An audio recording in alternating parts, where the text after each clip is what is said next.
Welcome everyone to F1 Nation with Tom Clarkson and Natalie Pinkham.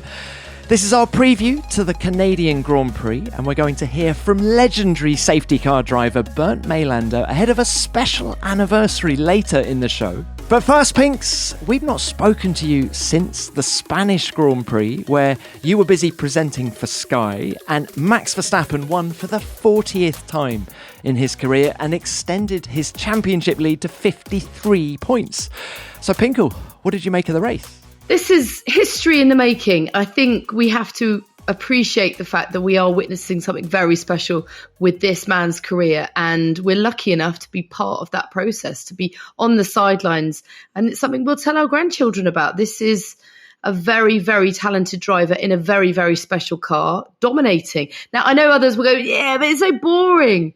Well, you know, Formula One is cyclical. People and teams hit purple patches, and we should enjoy it for what it is, a feat of engineering and sporting brilliance. For me, the race behind was thrilling as well. It was great to see George come through from 12th to take a podium, and Lewis really looking a groove, like he's really enjoying racing again. And is it Mercedes turning a corner? Well, time will tell, but it was thrilling to see. And look, I know that Spain doesn't necessarily produce always the most gripping of races, but I think this race had enough subplots in it to make it utterly compelling. I completely agree. I thought it was one of the better Spanish Grand Prix we've had since 1991. And of course, the race has been there every year since then. Max Verstappen was the driver of the day, wasn't he? It was emphatic out the front. But behind him, who was your driver of the day last weekend? I think I'm going to have to go for George Russell, because I think he had a very difficult day in quali. He was beating himself up about the contact with Lewis. He was able to shrug that off and come through despite the pouring rain inside his helmet. He was able to see beyond the sweat and pull it through for a podium. You know, and that was great. But I thought Lewis as well was equally deserving, because his second place never looked in doubt. Okay, but it's still a long way off first. It still represents a massive step forward for Mercedes. Great minds think alike. He was my driver of the day in last week's show as well. I know, I listened to the show. I'm just copying you. But when we think about Max, Pinks, you deal with him every weekend. Do you feel he's changed at all over the last 18 months? Do you feel he's still getting better? Is he an even more complete package now than he was last year? He has changed. I think he's even more relaxed. He's taking it all in his stride. He's absolutely dominating. My only concern is that he really wants others to be in the fight with him, and I don't want him to get bored. I want to see him fighting others. I want to see wheel-to-wheel racing, and I want to see him thoroughly enthralled by the fight ahead of him, because that's when we see the best racing. I don't think it serves anyone that he's so far ahead. I agree, and I think for as long as he's winning, he'll deal with this. But when Red Bull are so far ahead and he's being beaten by, let's say, Checo Perez, I think he struggles with that. But he would relish Lewis Hamilton giving him a fight. I get your point too about him being relaxed. I think he has so much spare capacity in that car. And therefore, I actually think we still haven't seen what that Red Bull can really do this year. You know, takes him being able to identify Helmut Marko's ringtone during practice shows just how, you know what I mean? He's not on the edge. There's definitely more performance in that car. I know it was only a practice session, but I think it's frightening to think what they can still achieve, and can they still win every race this year?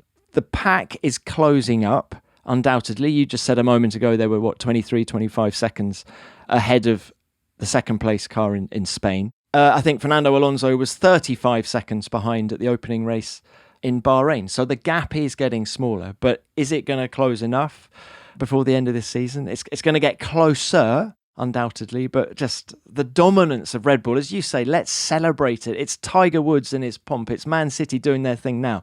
Celebrate it for what it is. It is sporting excellence, and I'm loving it. But I am one of these people, Pinks, who finds every Grand Prix exciting. I love being there. I love the atmosphere. I love seeing these guys ply their trade. It's a privilege just to be there. Now, TC, Christian Horner has said the pressure is now off Sergio Perez. I actually disagree. The pressure may be off only in the sense that oh, well, I'm out of this world championship. Well, that's not pressure off. That's massive despondency. That is sort of sucking the wind out of his sails. I think that makes the pressure ramp up in a different way because he has to prove that he's worthy of this seat, albeit a second seat within Max's team. I think it's a very different feeling for him now, and it's one that he will not be enjoying. What Horner, I think, actually means is the pressure is off Christian Horner because he's no longer got to deal with two guys. Who do we favour? Who do we not favour? It is clear now that Max Verstappen is the one that is going to win the World Championship for them. So that sort of political hot potato is out the window now, and it's not a management issue for Red Bull. And I think you make a really good point. I think Perez has underperformed, and I think you only get to the top in elite sport, any sport, but especially Formula One, where you have to be competitive with yourself. It's all about achieving at the highest level, and Perez has been left wanting, and that, as you say, creates pressure, especially when you have drivers like Lando Norris who are, have flirted with Red Bull in the past. Okay, he's got a long-term contract with McLaren. We'll come on to that later in the show.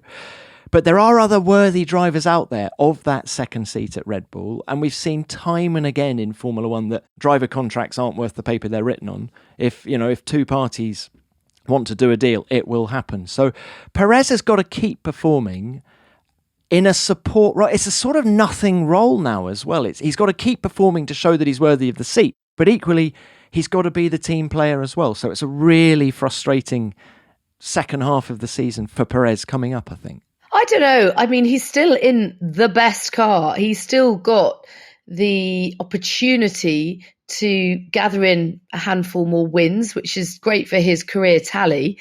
He'd rather be there than out of the sport, which was the alternative for him a couple of years ago. I understand that he will be frustrated because he probably felt at certain points, particularly after notching up a couple of wins at the start of this season, that he was in with a chance of winning this championship. But as you say, you have to be delivering every time, not just when things fall in your favour. And it feels to me that's exactly what Max Verstappen does. He pulls victory from the jaws of defeat, not the other way round.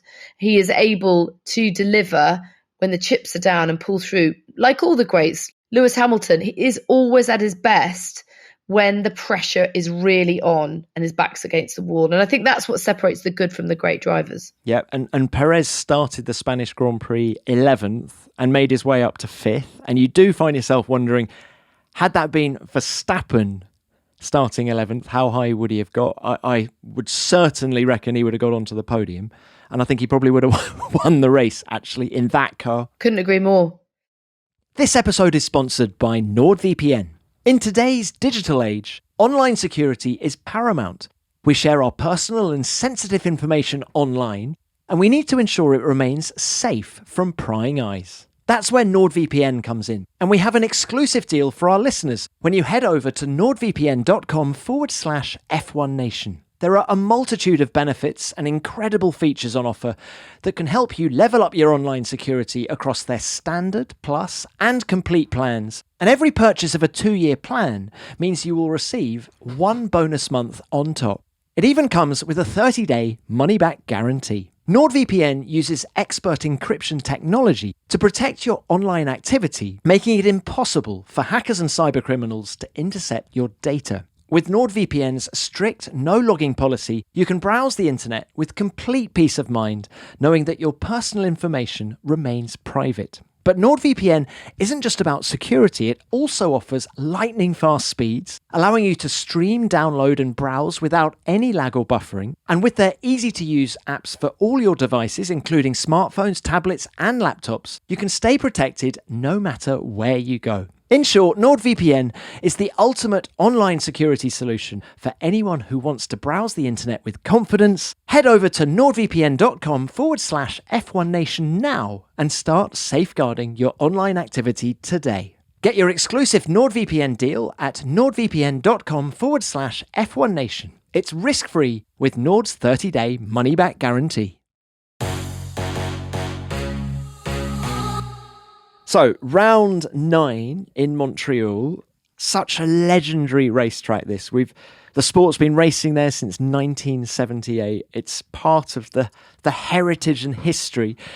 And it looks, by the way, that the smoke and the wildfires that have devastated parts of that part of North America are starting to ease, and the air quality that's been affecting some of the cities on the East Coast is easing as well. So I think the race is not in danger, which is fantastic news. And as for the on-track action, if the race is as dramatic as some of our previous trips to Montreal, then we're in for a real treat. Well, he's rewriting the book of what is possible in Formula One. If he can do this after 6 races, what might he achieve in the future? Lewis Hamilton wins! Surely the first of many for Lewis Hamilton. The world is at his feet. Get going! Well done! Here comes Daniel Ricciardo on Nico Rosberg. Ricciardo takes the lead in Canada. Unbelievable! As the crowd cheers massively, it might be Daniel Ricciardo's first ever win in Formula One. Hamilton has smashed into the back of Raikkonen on their way out of the pit stop. And that is an unbelievable thing to happen in this Grand Prix. I said this was the most unpredictable race of the year. It always is. Sebastian Vettel has been given a 5-second time penalty for an unsafe re-entry and forcing another driver off the track. Seriously, you need to be an absolute blind man to think that you can go through the grass and then control your car. This is a wrong world. This is not fair. This is where he had his enormous accident last year that many people thought might have killed him. He went on his head at 185 miles an hour. Robert Kubica heads a BMW 1-2. Robert Kubica wins in Canada. He takes the lead in the Drivers' World Championship, and a star is well and truly born. I think Vettel's got Wade. Yeah, he's got Wade. He turned in too late. He got the tyres. Button leads the Grand Prix. Sebastian Vettel turned in with his tyres just touching the waters, and Jenson Button, after an awful afternoon with so many things going wrong for him, leads this amazing Canadian Grand Prix. Guys, that was a hell of a race. A hell of a race. That was a hell of a race. That was my favourite. I mean, honestly, that JB win will always go down as my favourite Canadian Grand Prix. I mean, it had everything, didn't it? 2011, longest race in Formula One history. Rain, just like I've never seen. And JB comes through to win, taking the lead on the last lap, as we just heard. But what about this year, Pinkle? You know, Mercedes have just come from a double podium in Spain. Are they going to repeat it? Is this them finally getting their mojo back? Or like last year, was Spain just a sort of false dawn? Yeah, it's difficult to say, isn't it? Hamilton said it's the best the car has felt since the start of 2022. He is obviously hopeful of challenging Red Bull potentially by the end of the season. And maybe it's more about next year as well. It feels as if it's progress, but let's not get ahead of ourselves, because it could be a step in the right direction, but we may see a couple of shuffles back. This is obviously a very, very different track to Barcelona, very different proposition. It'd be very, very interesting to see what happens this weekend, but I don't think we should get carried away at this stage. Yeah, and Andrew Shovlin, their tech chief at the racetrack, has come out and said, look, I don't think Montreal is going to suit our car like it did Barcelona. The car seems to perform well on front limited tracks like Barcelona. Expect it to be quick at Silverstone, whereas where you've got lots of slow corners and lots of hard acceleration, which you have in Montreal, that's where it's not going to be quite as good. So let's wait and see. Let's also not forget that they finished 3rd and 4th last year, Hamilton and Russell. So they came off the back of a strong race in Barcelona last year and were able to sort of keep a little bit of momentum going. But it's a unique track, this, and it requires a lot of precision by the drivers. All those high-speed chicanes, you've actually got to launch the car to help it sort of change direction, so I'm told.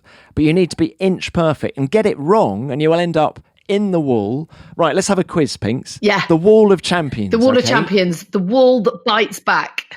Right, give me some names. Who's crashed into that Wall of Champions? Oh, obviously the first one I think of is Damon. Sorry, buddy. You couldn't turn up for the podcast this morning, so we're going to go for you. Right, do you remember his interview actually after? It was 1999, and I think it wasn't you, Pinks, was it? I think it may have been Louise Goodman who said, Damon, tell us what happened. I crashed. I hit the wall and I crashed. Villeneuve's done it. Jensen. Michael Schumacher has done it. Jensen's done it. Sebastian Vettel has done it. It lures drivers in, doesn't it? You're desperate to get a really clean exit because there's a bit of a straight afterwards. And if you get a little bit too greedy, you do a Damon. Let's call it doing a Damon. Get greedy, do a Damon. But on the topic of Mercedes, they have actually, along with Ferrari, been busy testing in Barcelona since the last race. And so they've had a little bit more of an opportunity to put that new package through its paces. It was actually a Pirelli test, and Mick Schumacher got his first run in the car as well, which was good to see. I thought it was interesting too, actually, in Barcelona that Toto Wolff and Lewis both praised the job that Mick Schumacher's been doing on the simulator this year. So I think he was there on the Friday night of Spain until on the simulator till midnight, then got up at 5 a.m. to fly to the track. So Mick's, putting in the hard yards and obviously being very impressive. Yeah, I've heard a lot of positive feedback on Mick. I wonder if this is all part of a ploy to get him back on the grid for next year. Where he'd go isn't entirely clear, but I know that he's very likeable and he's been working very hard. So it's good to hear. Now, TC, one team that sort of under-delivered, and it was a bit of a damp squib, really, given how much we'd built them up, were Aston Martin. And huge amount of anticipation coming into Barcelona that Fernando could possibly even get his elusive 33rd career win in front of a home crowd. But the double podium for Mercedes means that they've actually moved ahead of Aston Martin by 18 points in the Constructors' Championship. Because Lance Stroll, he did outqualify and beat his teammate for the first time this season, but he could only manage 6th. And it was a season's worst result for Fernando Alonso in P7. But Fernando's not too concerned. Do you feel that the Aston Martin hype train and the Fernando Alonso hype train slightly ran out of steam this weekend? And is that going to happen again in Canada, or are you ready to load it up again? It will not happen again. Oh, thank goodness you've told me that. This is the last race without podium. Okay, thank you.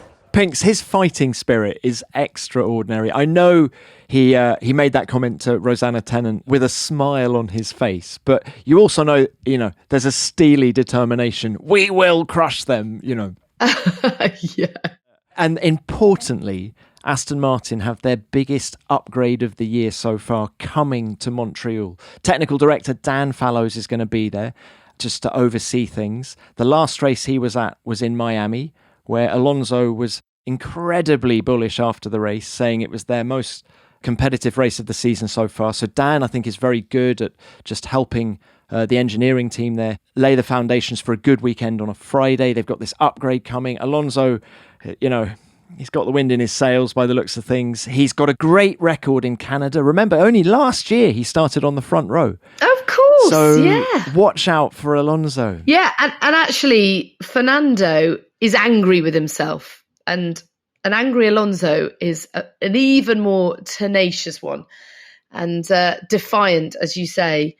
So I think he's going to come back stronger for it. And let's not forget that the reason they underperformed in Spain, as far as I could see, was because of the mistake he made in Q1, put him through the gravel, exactly. Damaged his floor, wasn't able to get it together for the rest of qualifying. If he'd had a clean qualifying, he would have started much, much higher up the grid than 8th, and I think he would have probably finished on the podium and beaten at least one Mercedes. So it was a blip. And then with these upgrades, I think they're going to be a real force. And I think if you are Alpine, who have had a very strong last couple of races, particularly in the hands of Esteban Ocon, I think you'll be concerned about the pace of Aston Martin in Montreal. Yeah, I mean, we've been expecting close fights between Mercedes and Aston Martin throughout the season. But what about Alpine? I mean, they really have turned a corner, haven't they, since Baku and that public criticism from their CEO, Lauren Rossi. I think that was coincidental, by the way. You don't just suddenly come good because you get told off in front of the world. But I think that double points finish for them in Miami, and then again, last time out, you've seen real pace in the car, and these are two talented drivers in Ocon and Gasly. And they finished in the points in each of the last 3 races, and that has in turn moved them 23 points clear of McLaren. And that was originally the battle that we thought they were in. But it's so interesting, TC, because the back of the grid in many ways is more volatile than the middle or the front. From race to race weekend, you just don't know who's going to come out on top. And that makes it thrilling to watch, but also probably quite frustrating if you're in one of the teams, because you just don't know where you are at the moment. It's so tight in the midfield and at the back. It's so close. You're absolutely right. And your point about Laurent Rossi's criticism and the upturn in performance is bang on. The upgrades that they brought to Monaco would have been in the pipeline for many weeks prior to arriving, way prior to any comments made by Laurent Rossi. So the car improvements were already in the system.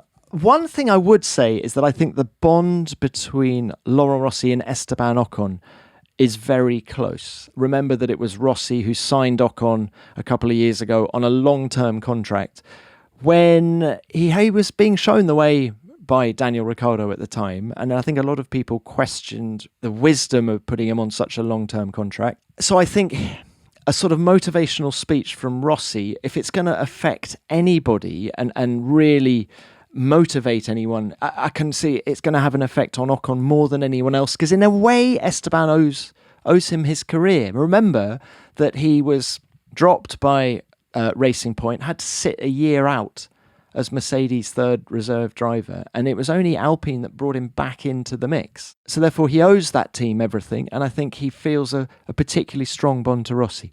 And switching it over to McLaren now, we were so excited, weren't we, with their qualifying pace. And for Lando to start the race from P3, I don't think he ever expected to hold position, and it was going to be a hugely difficult race for him to defend against those cars behind. But it was just so disappointing when he had contact at the start of the race with Lewis, and that sort of put pay to any chances that he had of a strong finish. But it was the team's fourth pointless, not pointless in every sense of the word, but literally pointless weekend of the season in Spain. And they can't seem to match their race pace with their quali pace, although maybe Spain was somewhat misleading to that extent. Christian Meynat said on last week's show, Pinks, that in a McLaren media briefing after qualifying, Lando said that he expected to be lapped twice by Max Verstappen. So I think he knew that the race pace wasn't going to be there.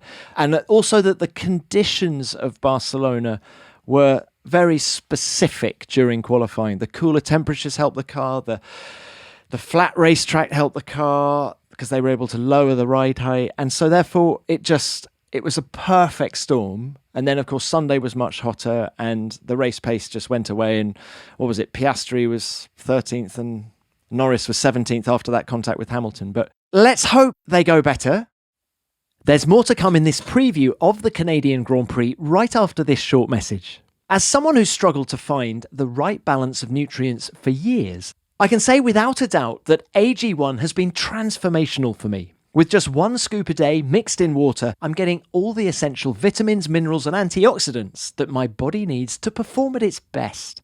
And I love the simplicity of it. I'm a huge believer in building sustainable, healthy habits that benefit you in the long run. And starting my day with AG1 really helps keep me on track with my health and fitness goals. Because with each glass, I know I'm building the foundations of full body health from the inside out. But it's not just about the convenience factor. AG1 actually tastes great too. This delicious drink blends seamlessly into my morning routine, leaving me feeling energized, focused, and ready to take on a busy race weekend. And let's talk about the ingredients. AG1 is packed with 75 high-quality, whole food-sourced ingredients, loaded with vitamins and probiotics. So I feel good about what I'm putting into my body, and the results speak for themselves. My energy levels have never been higher, my digestion has improved, and my immune system is stronger than ever. If a comprehensive solution is what you need from your supplement routine, then try AG1 and get a free 1-year supply of vitamin D and 5 free AG1 travel packs with your first purchase. Go to drinkag1.com/F1 Nation. That's drinkag1.com/F1 Nation. Check it out.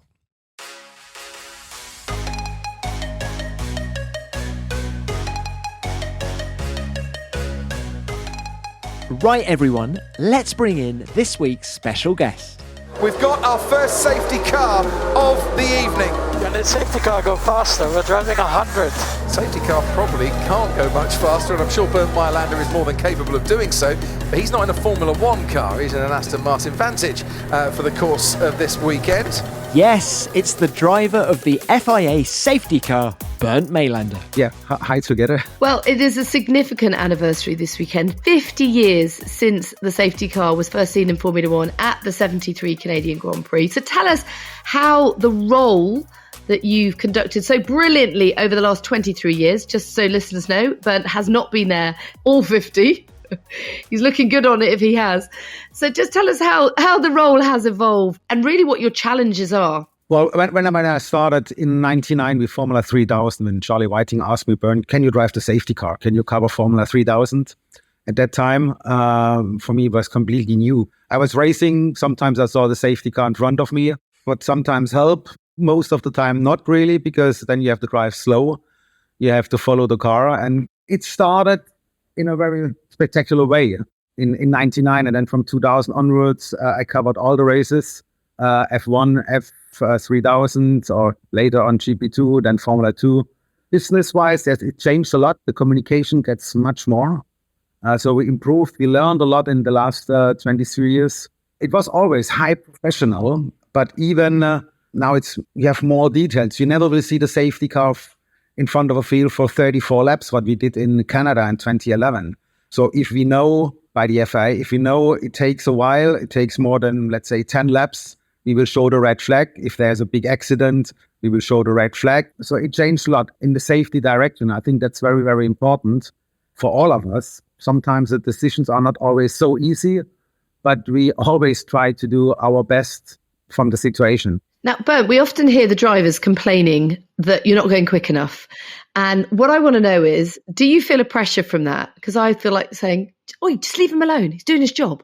What is your speed limit in those moments? And do the drivers have any kind of recourse? Can they come to you afterwards and give you feedback? And can you respond to that feedback and amend how you drive as a result? I can't hear the drivers, so that's already a good thing. That's a good thing. Because maybe I would talk to them. Hey guys, I have the advice from race control to drive slower, and that's I don't want to say that's a problem, but race control, they have the complete overview.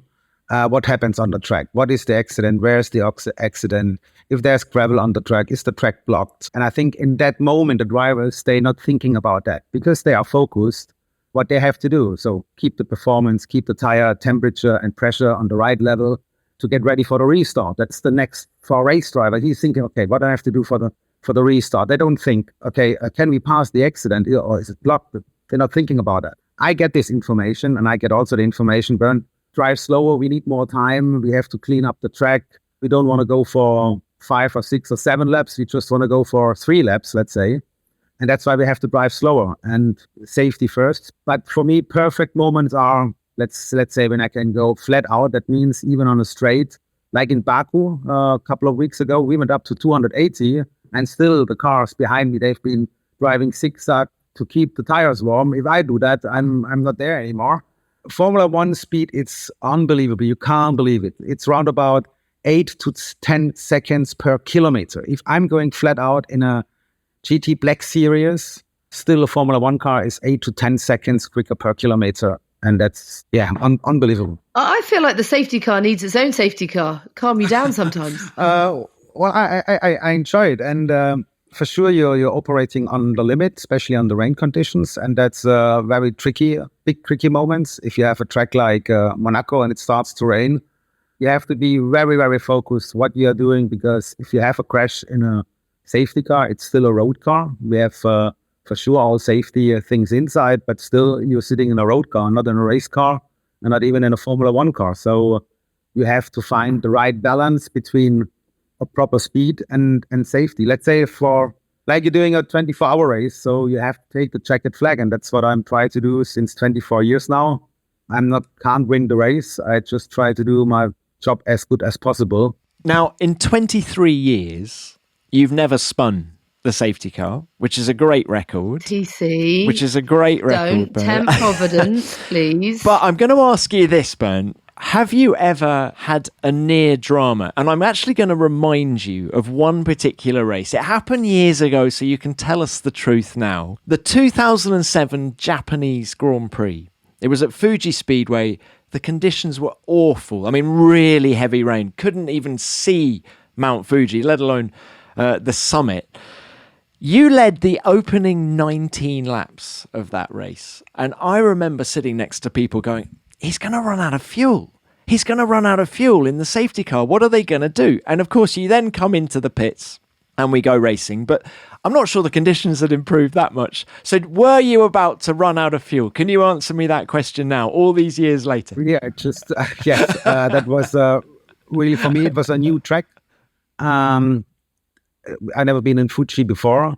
It was horrible weather on Sunday. We've been not really sure if we can even start the race. And I get deployed. We did a couple of laps and just get a feeling. And already my co-driver, Peter Tippett, at that time, he said, "Oh, Ben, we're doing a lot of laps." And I said, "Yeah, but we have to just keep an eye on the fuel." And I saw that it was half. It was less than half. And I said to Herbie Plesh on the radio, to the deputy race director, I said, "Herbie, how many laps do we have to go?" And he said, "Well, let's see. The weather is still bad." And I said, "Okay, so just for your information, I think after 5-6 laps, maybe we were running out of fuel." And that was a CLK 63, so quite powerful, strong, big engine. Fuel consumption, for sure, it was not perfect, but on the race conditions, yeah, you need a little bit more fuel. And luckily, they told us, okay, safety car in next lap, we try to start for a regular start. And we just get into, I informed the team that we swapped the cars. We jumped out from one, jumped in the other one for the spare car. We call it spare car, but it's not a spare car. It's exactly the same car. We've been running down to the end of the pit lane in our parking position. And then Luis and Fernando, they crashed in turn 5 or 6. I can't remember the corner number. And so it was the next safety car. I was on the track again. And so luckily, but then in the second session, I was just on the track, I think, for 5-6 laps. And everything was safe. But this was really, I never had this situation. And when you're running out of fuel, it's not like you make an accident, you make a mistake. But what can you do? And Herbie was already thinking, okay, we sent a medical car on track and whatever. So they try to prepare some backups, what we never had, or we never thought about that. And but in the end, everything went well. We're still doing the same procedure if something like this happens, to keep everyone safe. How many laps have you led in Formula One? Do you count? Oh, not by myself. I hear this sometimes from journalists. They're telling me, "Bernd, now you led more than 800 or 900 laps." That's a great number. But after 23 years, it's kind of normal. But I never count. I'm happy to count the Grand Prix, and even that I have to ask some journalists. Do you know how many Grand Prix I've did? And they telling me the number is 435, something like this in the moment. Amazing. That is amazing. But be honest though, Bernd, are you disappointed to have never been voted driver of the day? Because frankly, I think you deserve it. Oh yeah, but in my age, you don't really look for that. I think you are honorary driver of the day. Isn't that right, TC? Definitely. Particularly somewhere like Canada, where 12 of the last 20 races have had one or more safety cars. On that basis, we might get another one this weekend. In the end, I'm always ready, whatever happens. If we just talk about Canada, I remember the accident of Robert Kubica. At that time, we sent the safety car on track. Right now, in the modern Formula One world, we will show immediately a red flag. I think not even a safety car will deploy it, the medical car for sure. But even that we covered 20 years ago, or nearly 20 years ago, by a safety car. That never will happen right now in the modern Formula One seasons, or Grand Prix. But Montreal, it's always spectacular. It's a great place. It's one of my favorite Grand Prix. So, let's see how many laps I do. And serious question. You've done this for 23 years. How much longer? It's quite funny. I get this question more and more. In my brain, I still feel like, let's say I'm 40 years old. Body-wise, yes, I can feel a few things. The jet lag, it's not getting easier. But my motivation, I'm still the same guy on the grid than 24 years ago. I'm still nervous. I still check everything. I'm really into it. It doesn't matter if it's a Formula One race or a smaller category like Formula 2, Formula 3. I'm still try to do my best, and everything what you talking or thinking before start of a race, if the lights are off, everything can happen, and you have to get ready all the time. You have to be ready, and I've been on holiday for this weekend, and like everyone knows, we had a big race in Le Mans. I think from these 24 hours, I covered 18 hours. by streaming just to see what happens. What did Mrs. Mayländer have to say about that? You've just been on holiday and you spent 18 hours watching Le Mans. Yep, just by sight, just maybe listening, or just well, she knows me since 99. I'm really sure that's why she married me. I tell you what, I don't know. I'm not sure, but she said, well, that's my life, and she's helping me a lot in that way, and that's, I think, very, very important. It's her life, it's also your life, but did you imagine that to be the case? I mean, I can't think as a young boy growing up that you would dedicate a quarter of a century to driving a safety car, but it's a crucial job and one that you do incredibly well, and we're hugely grateful for. But did you set out to do this? I mean, it's kind of an interesting career development for you. For sure, not in the beginning, but first of all, thanks to saying that they're doing a great job. When I started in 99, I was really sure I'm not doing this for 24 years, even not in 2000 or 2001.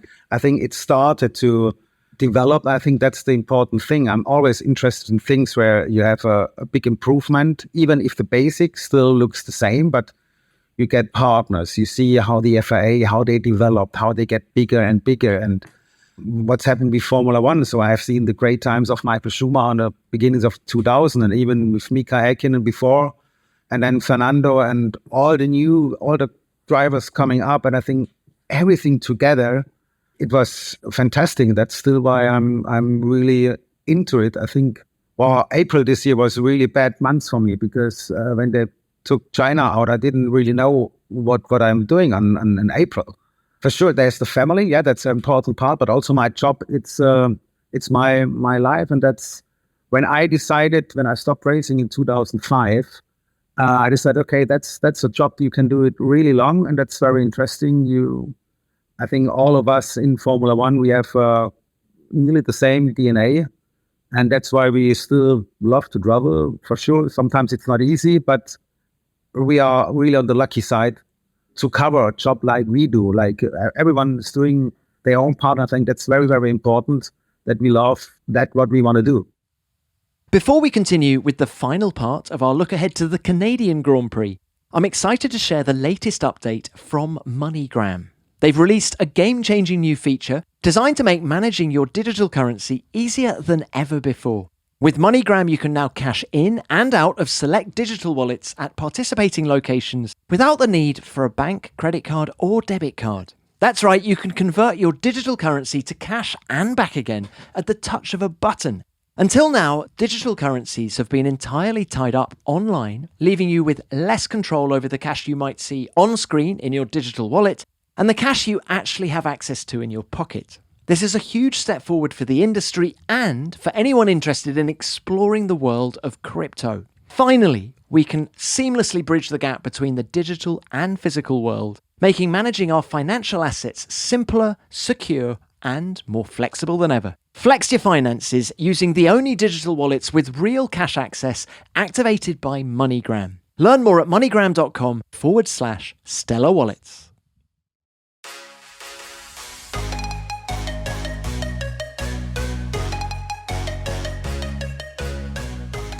Now it's time for one of our favourite sections of the show, Ask the Nation. It's your opportunity to ask us anything you want to know about Formula One. We've only got time for one question this week, and it's from Celia Davenport from Elizabethtown in Pennsylvania, and she asks this. I was following the Le Mans 24-hour over the weekend. What an amazing track. Will there ever be a Grand Prix there? Before we come on to whether there's going to be a Grand Prix there, can we just celebrate what happened at the weekend? Ferrari winning Le Mans for the first time in 58 years, since 1965. Antonio Giovinazzi, remember him, everyone listening? You know, great guy. He didn't get a proper crack at Formula One, I felt. He was in the winning Ferrari alongside James Calado, another Brit who I rated very highly in GP2. So fantastic to see what's happened there over the weekend. And John Elkann was there supporting the team. So the Ferrari hypercar is a serious bit of kit. Absolutely. And I think if you look to this championship, it's fantastic how they grow it. with the new system. So absolutely fantastic, and it's always great watching Le Mans. That's the biggest race, the biggest 24-hour race. So I'm happy that Ferrari won, especially with Antonio, because he was really pushing hard. Ferrari was pushing hard. Well, Toyota get the BOP was a little bit harsh for them, what they get on I think Friday, to get a little bit slower. But yeah, that's the BOP, that's the sport. But in the end, we saw a fantastic race. Poor Porsche in the end. But yeah, you have to take the checkered flag on a 24-hour race. If you are driving really on the limit, if you have to push so much, even in Formula One, slightly mistake, and then you crash and then you're out. So I think they have done a brilliant job. Back to your question, if we see on this track a Formula One race, I don't really think, because it's too quick, it's too long. I think we should have 28 laps, something like that, or maximum 30 laps. I think that doesn't really work, but let's see where we end up. And of course, the first ever Grand Prix in 1906 was held at Le Mans. It was won by a Hungarian called Ferenc Sis in a Renault. But of course, that's where it all began. It wasn't just the first French Grand Prix. It was the first ever Grand Prix. But Bernd, I've got one final question. I think they need a safety car driver in the new Brad Pitt Formula One film. Have you been approached? I heard about something something is going on with Hollywood. Let's see. I know a few dates where I have to drive something, but let's see what's happened in the end. I'm really looking forward for this project, but I'm not really sure what will be my part. It looks like I have to come on a safety car, but let's see what will coming up. You're going to be a massive hit. You're going to have to start house hunting in Hollywood before you know it, man. I've never been in Hollywood, but maybe I'm a part of a Hollywood movie. Oh, but look, thanks for your time. It's great to catch up. Thank you. And we'll see you in Canada. Thank you so much. Brilliant. Thank you. All the best. Thanks for your question, Celia. Great to hear from you. And please keep all of your questions coming, preferably as a voice note, but written form is okay too. Send what you've got to askthenation@f1.com. We look forward to hearing from you. Well, great to speak to Bernd as ever. He gives us such an insight, doesn't he? And one of the unsung heroes of Formula One, I have to say. We will be singing from the rooftops about him, and happy anniversary to the safety car this weekend in Canada. Now, great to see success from Ferrari in Le Mans, but the same can't be said in Formula One, because it was another tough weekend for them in Barcelona. We haven't talked about it yet, TC. Sainz, I thought, could have been on for a podium.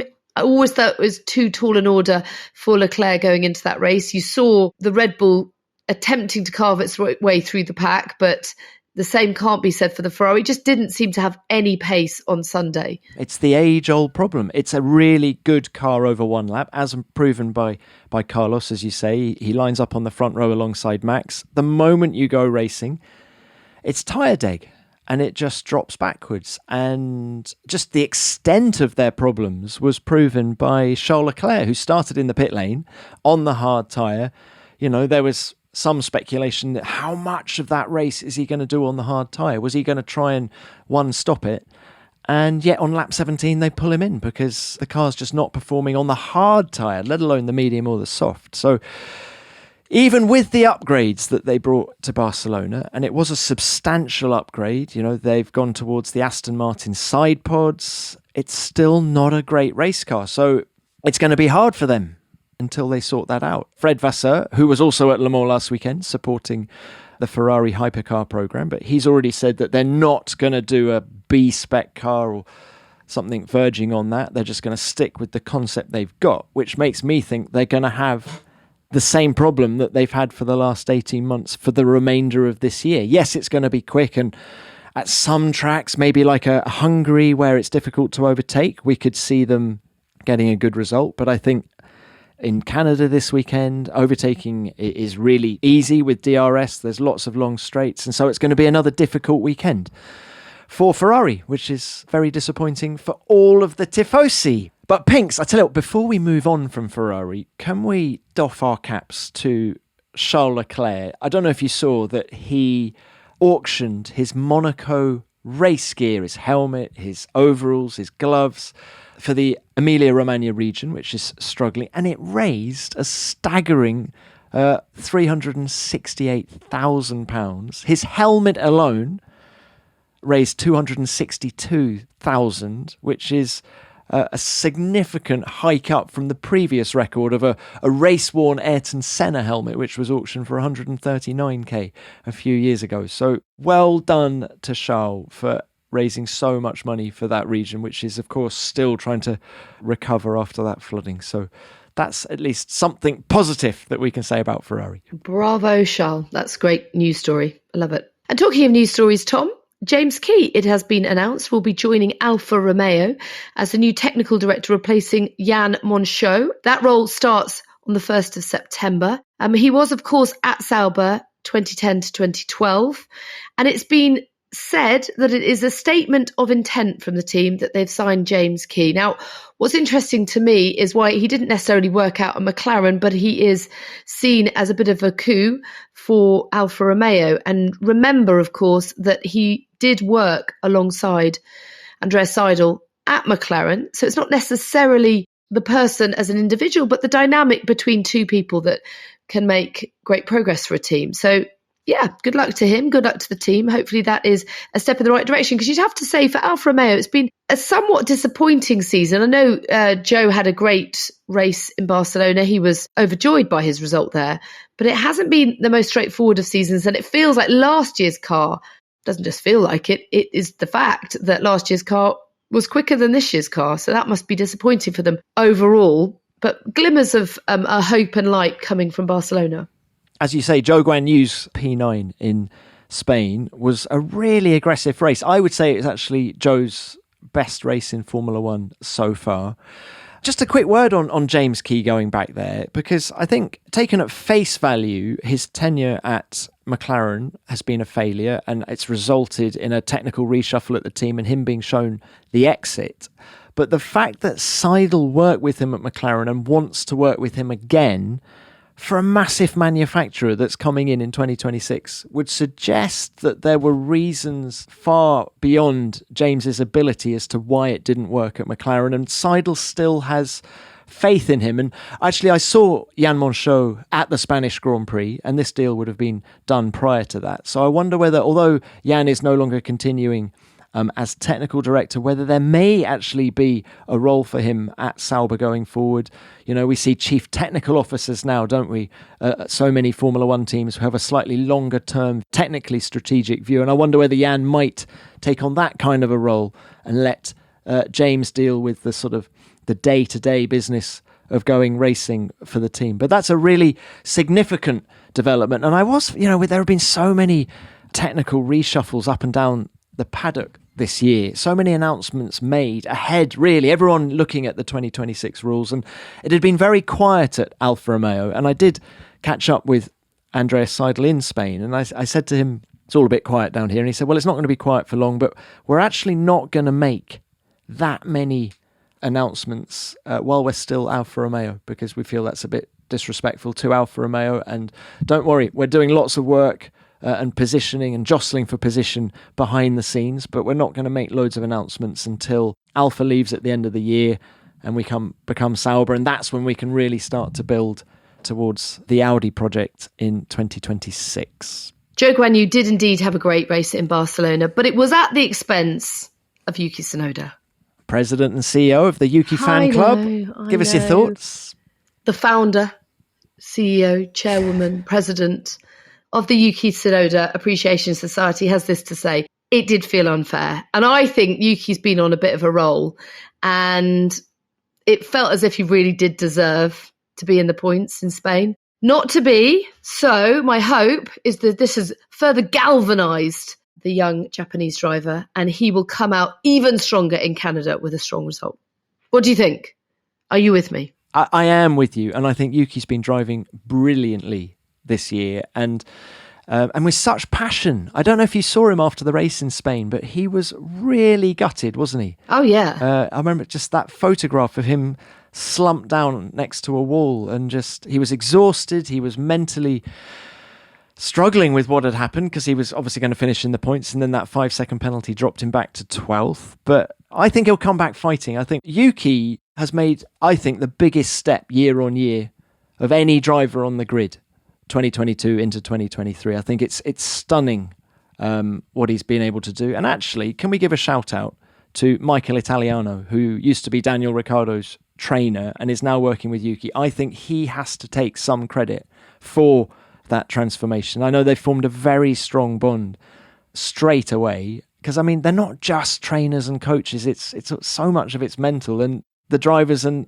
their trainers spend more time together than with anyone else. So I think he needs to take some credit. And Yuki will bounce back. And my goodness, AlphaTauri could do with some points. They're 9th at the minute on 2. So, in Franz Tost's farewell season, give them some points. Come on, Yuki. Come on, Nick. So what are we going to do with our F1 fantasy team this week? We'll keep Verstappen and Alonso as our lead drivers, but let's bring in Alfa Romeo's Zhou Guanyu, who brilliantly scored points in Barcelona, and Esteban Ocon, who's on a roll at the moment after strong weekends in Miami, Monaco and Barcelona. We'll keep Yuki Tsunoda, but we'll lose Leclerc and Oscar Piastri. We'll bring them back in at some point later in the season. With those changes, we don't have the budget to bring Red Bull back as one of our constructors, so we'll have Mercedes as our second constructor alongside Aston Martin. That's our lineup for Canada. You can pick yours until the start of qualifying on Saturday. F1 Fantasy is totally free and you can join at any time. Our league is the F1 Nation World Championship. Search for that, enter your team and play against us and other listeners. Well, thank you for listening, everyone. And don't forget that the latest episode of our Formula Y podcast is out now, and it's all about simulators. It's really interesting. And for this week's Beyond the Grid, Tom has been chatting with none other than the F1 president and CEO, Stefano Domenicali, and he answers a lot of questions about Formula One's future. That's available from Wednesday. Just search for Formula Y and Beyond the Grid in your podcast app. So that's all from us. We'll be back with F1 Nation next Monday with our 2023 Canadian Grand Prix review. F1 Nation is produced by Formula One and Audio Boom Studios.